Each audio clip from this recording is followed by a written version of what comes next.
അങ്ങനെ AKG സെൻറ്ററിൽ CPM ഒരുപാട് പുതിയ മേഖലകൾ തിരക്കുന്നുണ്ട്. കാരണം തോറ്റുപോകുമെന്നുള്ളതാണ് എല്ലാവരും പറയുന്നത്. അങ്ങനെ തോറ്റുപോയാലും ജീവിക്കണമല്ലോ. കാര്യം ഇന്ത്യയിൽ മറ്റ് സ്ഥലങ്ങളിലൊന്നും പാർട്ടിക്ക് സ്ഥാനമില്ല, അധികാരമില്ല, ഭരണമില്ല. അപ്പോൾ അതിന് പറ്റിയ ഒരു പരീക്ഷണം അവർ നേരത്തെ നടത്തി. ഒരു മാരേജ് ബ്യൂറോ നടത്താൻ തീരുമാനിച്ചു. മാരേജ് ബ്യൂറോ തുടങ്ങി. മാരേജ് ബ്യൂറോയുടെ ഏറ്റവും വലിയ പ്രത്യേകത 16 വയസ്സിന് താഴെയുള്ളവർക്കും കല്യാണം നടത്തി കൊടുക്കും. പോക്സോ കേസിൽ പെട്ടാലും കുഴപ്പമില്ല. അങ്ങനെ ഇന്ത്യൻ ഭാരതീയ ന്യായ സംഹിത BNS അനുസരിച്ചും നേരത്തെ IPC അനുസരിച്ചും ഇന്ത്യൻ പീനൽ കോഡ് അനുസരിച്ചും CRPC ഒക്കെ അനുസരിച്ചുള്ള, അതുപോലെ പോക്സോ ആക്ട് സെക്ഷൻ 19 അനുസരിച്ച് 2012 പോക്സോ ആക്ട് 2000 സെക്ഷൻ 19 നിയമപ്രകാരം 18 വയസ്സ് കഴിയാതെ 18 വയസ്സ് അല്ലെങ്കിൽ കല്യാണം കഴിച്ചുകൂടാ. ഈ പോക്സോ നിയമപ്രകാരം കല്യാണം കഴിച്ചൊക്കെ കൊടുത്തു കഴിഞ്ഞാൽ ഗുരുതരമായ പ്രതിസന്ധി ഉണ്ടാകും. എന്തേ നമ്മുടെ ചാനലുകളിൽ മാപ്രകൾ ഇത് സീരിയസ് ആയിട്ട് ചർച്ച ചെയ്തില്ല എന്നുള്ളത് വെറുതെ റിപ്പോർട്ട് ചെയ്തതിനപ്പുറം ഒരു അന്തിച്ചർച്ച നടന്നില്ല ഇതിനകത്തെന്നുള്ളത് കേരളത്തിലായതുകൊണ്ടാണോ അതോ ഇതിനകത്ത് മധ്യപ്രദേശിലുള്ള ആളായതുകൊണ്ടൊക്കെയാണോ? എന്തായാലും ദേശീയ പട്ടികജാതി പട്ടികവർഗ കമ്മീഷൻ കൃത്യമായി കേസെടുത്തിട്ടുണ്ട്. ഈ കുംഭമേള വൈറലായിട്ടുള്ള വനിത, ഇപ്പം ഇനി പേര് പറയാൻ കഴിയില്ല, കാര്യം ഇരയായി മാറിക്കഴിഞ്ഞു, അതിജീവിതയായി. അതിജീവിതയുടെ വയസ്സ് 16 കള്ള സർട്ടിഫിക്കറ്റ് ഉണ്ടാക്കിയിട്ടാണ് 18 വയസ്സെന്ന് പറഞ്ഞ് ഉണ്ടാക്കിയത്. പാവം നമ്മുടെ ഗോവിന്ദൻ മാഷ്, അപ്പം ഗോവിന്ദൻ മാഷ് ചെന്നു, റഹീം MP, രാജ്യസഭ MP ആയിട്ടുള്ള റഹീം, ജില്ലാ സെക്രട്ടറിയുടെ ചുമതലയുള്ള റഹീം ചെന്ന് നിന്ന് ഇതാണ് റിയൽ കേരള സ്റ്റോറി എന്നൊക്കെ പറഞ്ഞിട്ട് വളരെ വളരെ വലിയ രീതിയിലാണ് ചെന്നത്. അതായത് സെക്ഷൻ 19 അനുസരിച്ച് covers anyone aware of an offence whether committed or likely to be committed, recording report. അതുപോലെ തന്നെ സെക്ഷൻ 96, സെക്ഷൻ 19 പോക്സോ ആണെങ്കിൽ സെക്ഷൻ 96 ഭാരതീയ ന്യായ സംഹിത 2023 റീപ്ലേസ്ഡ് സെക്ഷൻ 366A മാറ്റിയിട്ട് 96 കൊണ്ടുവന്നു, IPCയിൽ കൊണ്ടുവന്നു.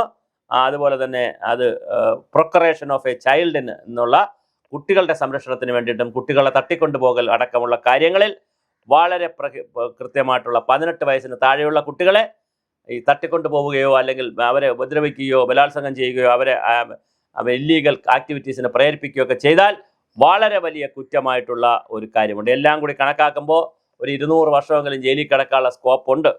അതുപോലെ തന്നെ അത് 10 വർഷത്തെയാണ് ഇംപ്രസൺമെൻറ്റ് പറയുന്നത്.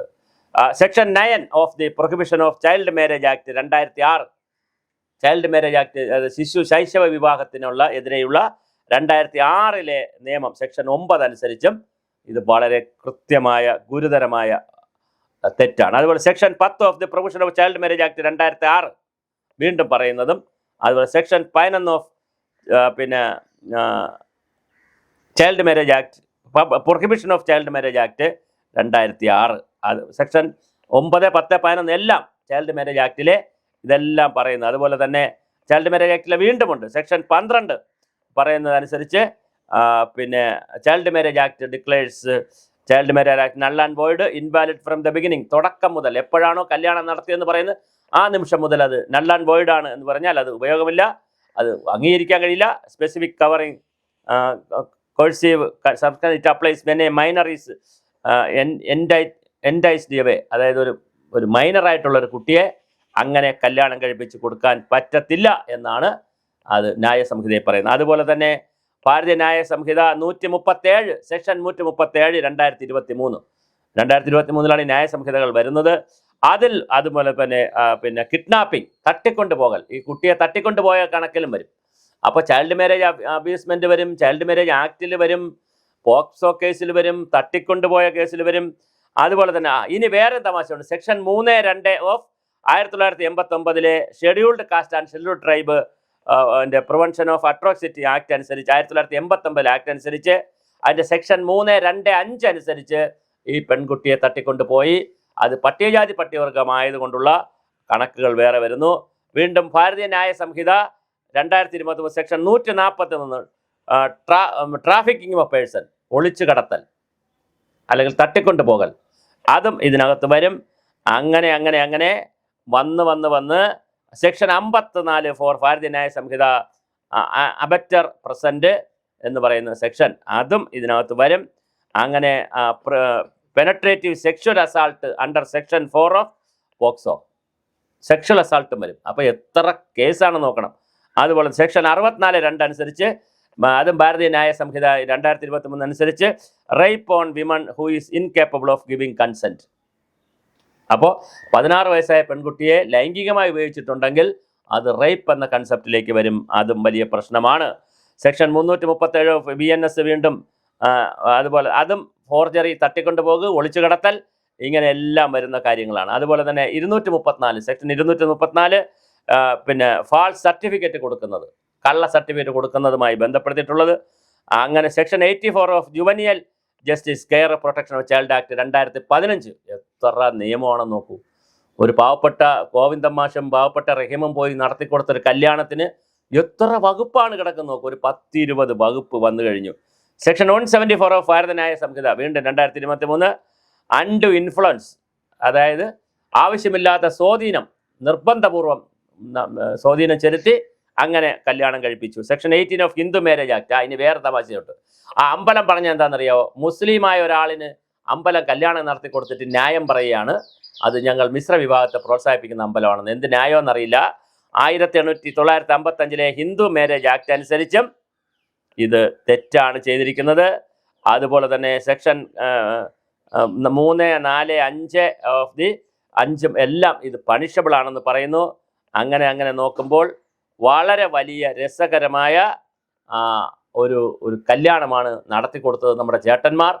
അതിൽ പാർട്ടിയുടെ, അതായത് ഇതിനകത്ത് കല്യാണം നടത്തിക്കൊടുത്തതിൻ്റെ ഒരു ന്യായം എന്താണെന്നറിയാമോ? ന്യായം എന്താണ്?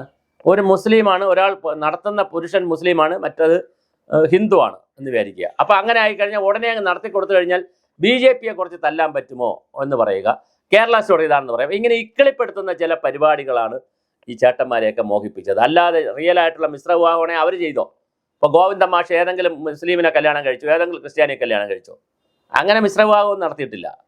അജ്മൽ റഹീം ഒരു മിശ്ര വിവാഹം നടത്തി, അതും കൂടെ പഠിച്ച പെണ്ണിനെയാണ്, അല്ലാതെ പോയി ആദിവാസികളെയൊന്നും കല്യാണം കഴിച്ചില്ല. അപ്പോൾ ഇവർ ഈ മിശ്ര വിവാഹത്തെയൊക്കെ പ്രോത്സാഹിപ്പിക്കുകയാണെങ്കിൽ പാവപ്പെട്ട ആദിവാസികളും പട്ടികജാതി പട്ടികവർഗത്തിൽപ്പെട്ടവരും അവരവരെ സമുദായത്തിൽ പെണ്ണപ്പെട്ട പോലെ പാവപ്പെട്ടവരെങ്കിലും കെട്ടിയാൽ മതി. അതുപോലുമില്ല. അതിന് ക്രിസ്ക്രോസൊക്കെ കെട്ടും. അതൊന്നുമില്ല. ഇതൊക്കെ ചുമ്മാ ഉടായ്പിന് വേണ്ടി ഒരു BJP വിരുദ്ധത അല്ലെങ്കിൽ ഒരു സ്റ്റോറിക്ക് വേണ്ടി ഒരു സ്റ്റോറി ഉണ്ടാക്കാനുള്ള പ്രവർത്തനങ്ങളുമായിട്ട് വരുന്നു. അങ്ങനെ എന്തായാലും ഒരു 10-200 വർഷം എല്ലാം കൂടി ജയിലിൽ കിടക്കാനുള്ള വകുപ്പ് ഗോവിന്ദൻകുട്ടിയും ഗോവിന്ദൻ മാഷും റഹീമും കൂടി ഉണ്ടാക്കിയിട്ടുണ്ട്. വലിയ പുലിവാലാണ് പിടിച്ചിരിക്കുന്നത്. മധ്യപ്രദേശ് ഗവൺമെൻറ്റാണ് കേസ് ചാർജ് ചെയ്തിരിക്കുന്നത്. ദേശീയ പട്ടികജാതി പട്ടികവർഗ കമ്മീഷനാണ് കേസ് ചാർജ് ചെയ്തിരിക്കുന്നത്. അതുകൊണ്ട് ഇതൊരു ചെറിയ കളിയല്ല, വലിയ കളിയാണ്.